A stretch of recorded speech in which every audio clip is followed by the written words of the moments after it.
This is RTV6 News at 7, working for you.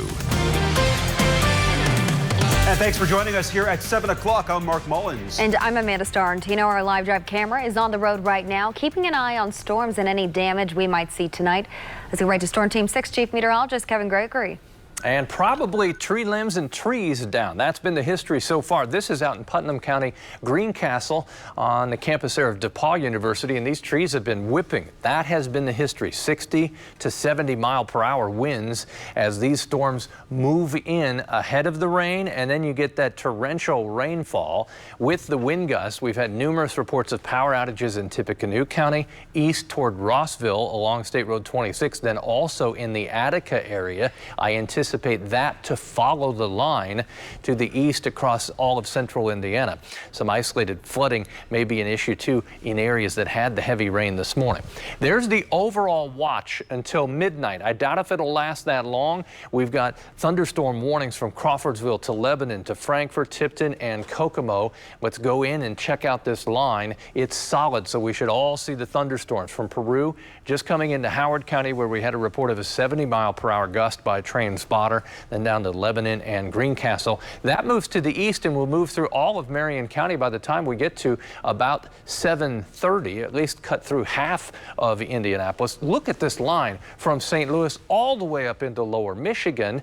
As the storms move to the south and east, there's the main threat: damaging wind. We'll talk about what happens after this line of storms for the overnight and show you the pattern for the 7-day forecast. We'll see you soon, Kevin. Thank you. Less than 2 weeks after their school year began, Avon High School is transitioning to remote learning the rest of the week and a hybrid schedule for the rest of the month. The district made the announcement Sunday, saying at least 3 students and 2 staff members at Avon High School have tested positive for COVID-19. Students will learn remotely the rest of the week as the district works on a hybrid of in-person and remote learning for the rest of the weeks of August 17th and 24th. The district has not said how many students have been advised to quarantine because of the positive COVID cases. Today, the State Department of Health reported an additional 673 coronavirus cases and 3 additional deaths that were recorded between Friday and Sunday. The state's 7-day positivity rate is 7.5%. The state has not been publicly releasing data on COVID cases linked to schools, but you can find our database with reported cases at theindychannel.com. The White House is defending executive orders signed by the president over the weekend. The orders seek to extend unemployment benefits, curb evictions, provide student loan relief, and suspend collection of payroll taxes. But it is unclear if the president has the authority for some of those measures, since the Constitution gives Congress power over public money. And the executive order dealing with evictions does not extend the federal ban on evictions that expired last month. And on Friday, landlords in Indiana will be able to start the eviction process for renters who have fallen behind on rent because of the pandemic. This could affect thousands, depending on how many people have applied for rental assistance in Indiana. RTV6's Cornelius Hawker shows you what renters struggling should know during these tough times. If Indiana's moratorium on evictions has been helping you and your family stay in your home, Brandon Beeler with Indiana Legal Services explains the first thing you should do. First and foremost is to try to set up the channels of communication with your landlord. Indiana Supreme Court, anticipating the trouble that could come once eviction protections expired, created this landlord-tenant task force to provide guidance on eviction cases. One of the best options it provides is a way to work out a repayment plan. Landlords also understand that a lot of renters have a lot of income insecurity right now due to the COVID-19 pandemic. So these resources are good starting points. Brandon says a repayment plan will allow renters to look into assistance programs that can help them pay what they owe. IndyRent.org is specifically for those in Marion County. For everyone else, you can go to IndianaHousingNow.org. Brandon tells me those aren't the only options. A lot of community groups, especially faith groups, are also setting up rental assistance funds. What you don't want to do, Brandon says, is ignore eviction proceedings. Right now, local courts have received recommendations from the state that could benefit you. Some courts may adopt a procedure where the first hearing is simply information, and showing up may be helpful because it may be the court advising both parties, both the landlord and the tenant, to, we're not going to evict today, but we really advise you to go out into the hallway right now and try to work out a deal. The most important thing to know, according to Brandon, is that if your landlord threatens to kick you out immediately on the 14th, they're breaking a state law. In Indiana, landlords cannot remove tenants from their properties without a court order. So it's more than just the landlord saying you have to leave. The landlord has to file an eviction case. If a landlord tries to evict you without going through the court process, that's when you need to reach out to groups like Indiana Legal Services. Working for you, Cornelius Hawker, RTV6. And you can find the rental assistance information and resources in this story on the RTV6 app and the IndyChannel.com. Side by side, people are standing together in solidarity against racism and injustice. Over the weekend, faith communities across the nation gathered on their respective Martin Luther King Jr. streets. And as RTV6's Nicole Griffin shows you, the multicultural prayer chain took place right here in Indianapolis, too. Right now, there is a lot in our world and in our society that is dividing us. Taking a stand and turning a place of pain into a place of prayer. We're praying for something to break through for our nation, for our people, and for our city. Wearing masks with words taped on the front like unity and wisdom. Dozens lined Martin Luther King Jr. Street in Indianapolis on Saturday night to pray for change. This area has been known to be a very, very rough area, and this is an area that is specifically in need of biblical hope. Planning this event, I've had a lot of questions about, are we going to be safe there? Are we going to, what should happen? What should we be prepared for? And my response is the places that need hope are the places that we need to be. Some of what masters us is just that we're afraid of certain addresses. We're afraid of certain sections. We're afraid, even when we see certain labels, we automatically assume stuff, and we're just kind of like saying, no, we don't need to be afraid. Let's just go down there and pray. Those who are praying for change hope this will ultimately help shift the culture because they say there are so many resources that exist at churches across the city that could help bring people together and change the destiny of our city. Justice and freedom is not a black thing, it's not a white thing, it's not a Hispanic thing or an Asian thing. It's a kingdom thing. We are here for the kingdom of God. It kind of seems like a new plan, but it's actually the old plan. And so we're actually returning to the old plan and turning to the only one who we actually believe have the power and the way that can change it. And we're people of action, but our actions aren't working. Each person praying because they believe the church has the solutions to racial tensions that we are experiencing in our country. On one single day, a prayer chain is hoping to help all of us move forward and start to come together and heal.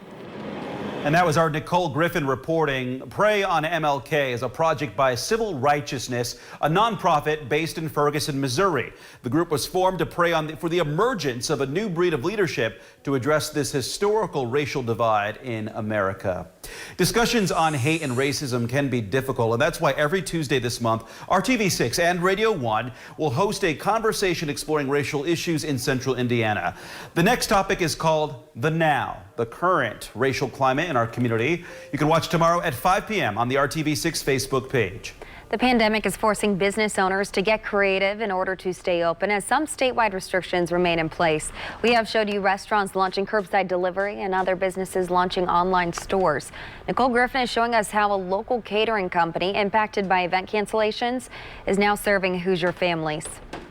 When weddings and events were canceled in March due to the coronavirus, the number of meals being made here at Nameless Catering decreased majorly. That's when they came up with the idea to start making frozen family meals. And just this week, they sold their 5,000th meal. It's just nice to have it in the rotation for our meal plan every once in a while. Amy Kavicki is a night shift labor and delivery nurse. She also has 2 kids in high school. During the pandemic, she discovered Nameless Catering's new frozen family dinners. I take a nap during the day and wake up and throw dinner in the oven and get ready for work, and then I'm able to eat with my family and leave. Kavicki says it's nice to have this option for a healthy meal, and it also helps her avoid trips to the grocery store during the pandemic. Nameless Catering CEO Jeremy Brown says the idea for frozen family meals is one he's had, but was never able to launch it because he was so busy with catering orders. But when events started getting canceled and families were forced to stay home, he decided now was the perfect time. It has also allowed the company to reopen 2 of its kitchens that were closed during the pandemic.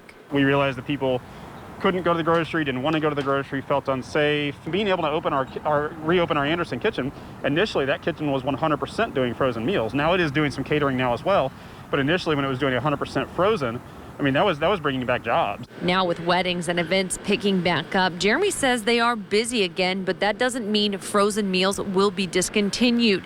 He says they will continue delivering them throughout central Indiana as long as there is a need. Working for you, Nicole Griffin, RTV6. And Nameless Catering delivers the frozen meals within an hour of Anderson and Indianapolis. They also expect to start shipping meals all over the state in the near future. Still ahead on the news at 7, the pandemic has led to a steep drop in the number of people traveling by plane, but the TSA says agents are still finding a disturbing number of weapons coming through security. But first, a look at how schools across Indiana are working to keep students safe from new and ongoing dangers as they travel to and from class. Severe storms closing in on the metro area from the west, up to 70-mile-per-hour gusts. So watch out from Danville to Avon, Brownsburg to Indianapolis. We'll broaden the view and talk about a growing list of power outages as well after this.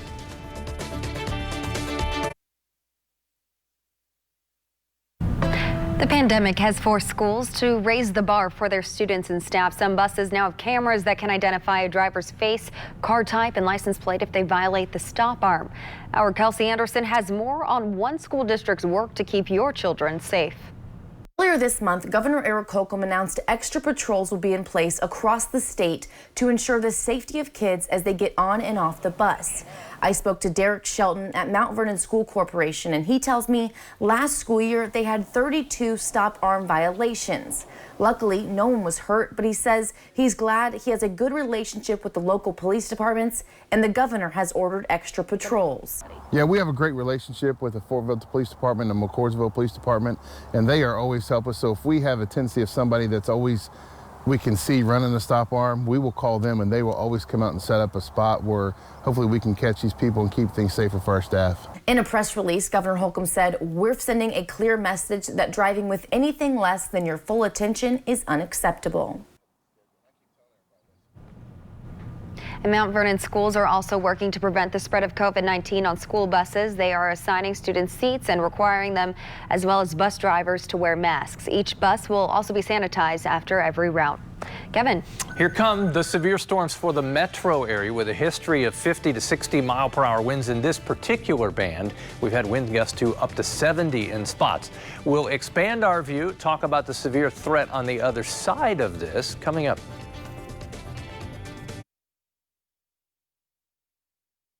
This is RTV6 News at 7, working for you. Welcome back. We have our live drive out checking out this weather system that we are tracking right now. Our photographer Jake Weller is driving eastbound of I-74. This is just west of Pittsboro. You can see the sky. It's showing exactly kind of what's happening right now, and we are expecting really strong winds, Kevin. And that's been the history. This is a Howard County report, Amanda. 70-mile-per-hour gust in Rushville, southwest portion of Howard County, southwest end of Kokomo, 70-mile-per-hour gust. I want to show you what the view looks like from Indianapolis downtown to the west, and the view is shrinking as the heavy rain moves into western portions of Marion County. Expect then the torrential rainfall and the gusty winds to arrive. There's your thunderstorm watch. Includes the metro area, which is also under a thunderstorm warning for the approaching severe storm. Sits in Hendricks County. There's your areas of thunderstorm watches from lower Michigan all the way down to just around Spencer, and then from Kokomo to Tipton down through Noblesville, Carmel, Indy, and now Johnson County. Okay, closest view, lots of lightning, Greencastle to the Indianapolis area on the west side in Hendricks County. Here are the storm reports just for Indiana. It really fills in across portions of Illinois and Iowa, where the storm started during the afternoon hours, about noon, maybe even a little before that, and they continue. We've had about 2,000, and it's a growing list of power outages from Attica through Lafayette toward Rossville and areas northeast of Lafayette. I anticipate this line will do the same, create some more power outages from Grant County down to Noblesville, Carmel. Torrential rainfall at about 31 and 465. There's the view in Hendricks County, heaviest rain along and south of 36, moving from Danville toward Plainfield, also Pittsboro, just about where our Jake Weller was, Pittsboro, Liston, strong storms there. Warnings then for Morgan into Johnson County. Again, the history up to 60-mile-per-hour winds. Storm Shield app, if you lose power, as long as your phone is charged, you will still get weather warnings to your phone. It is free. This is stunning. Terre Haute was 93 with a heat index of 110 before the thunderstorms arrived. Now they're at 70 degrees. Indy is about ready to take a temperature plunge as well. 84 is the current temperature.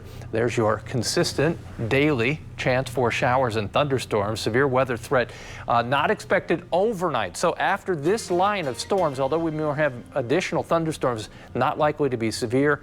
The severe threat is very low over the next several days as well. But consistently high humidity, mid-80s. Kyle Mounts is here with me. We'll track these storms as they move through the metro area in the next half hour. Mark?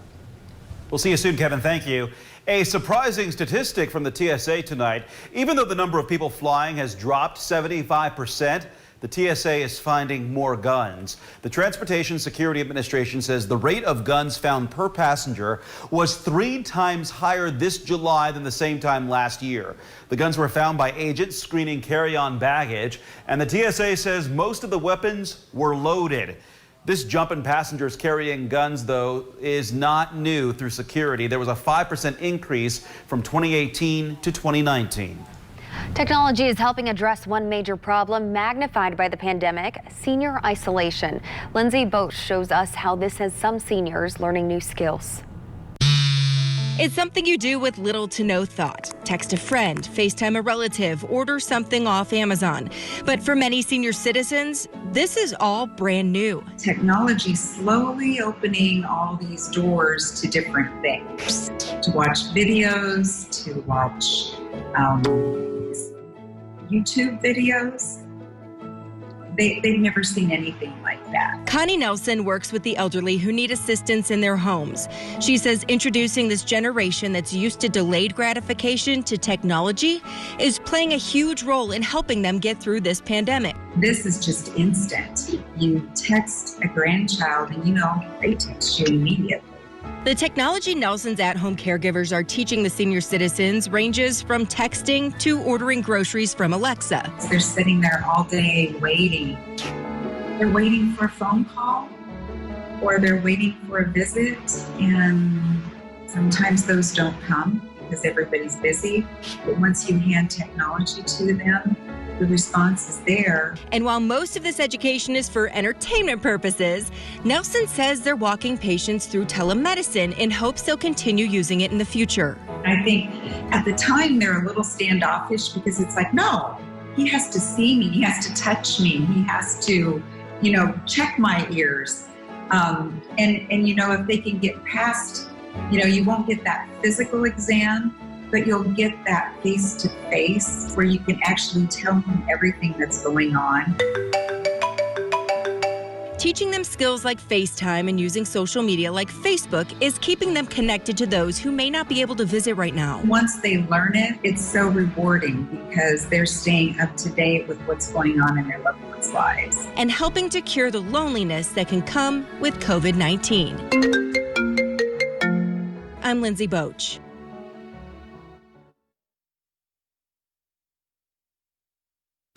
Okay, storms, in some cases severe, with wind gusts to 60 miles per hour or stronger. Noblesville to Carmel, to the west side of Indy, closing in on Eagle Creek, all the way down to Spencer. Look at all that lightning with the torrential rainfall. I anticipate more power outages. We're up to about 3,000 or 4,000 behind that line toward Lafayette, Attica, east toward Rossville. So that's a growing list. Amanda? Thank you for making RTV6 your choice for news. Our next newscast is tonight at 11, and you can keep up with weather updates on the IndyChannel.com and the RTV6 Facebook page.